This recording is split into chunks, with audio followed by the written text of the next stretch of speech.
Adanya wacana pemangkasan libur akhir tahun dan cuti bersama di akhir tahun 2020 ini menjadi dilema tersendiri bagi penggiat usaha yang memanfaatkan hari libur panjang akhir tahun untuk bisa mencari keuntungan terutama di saat pandemi saat ini. Sektor usaha seperti tempat wisata menjadi salah satu yang akan terkena dampak dari pemangkasan hari libur akhir tahun ini.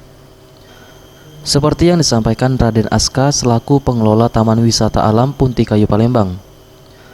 Dirinya tetap mendukung apa yang akan diputuskan nantinya karena melihat sisi positif untuk menekan penyebaran COVID-19. Namun dirinya juga tidak bisa memungkiri tetap berharap jumlah pengunjung yang datang di akhir tahun nanti tetap ramai. Baiklah, tadinya ya kita menyambut baik begitu ada ditambahnya cuti bersama dialihkan ke Desember.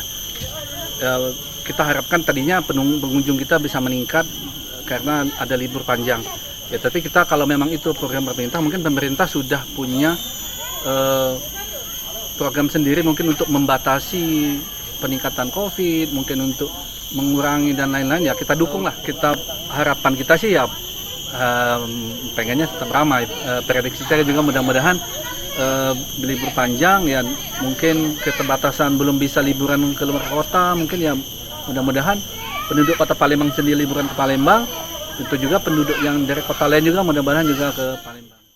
Menurut rencana, keputusan pemangkasan hari libur akhir tahun direncanakan akan digelar Senin depan 30 November 2020.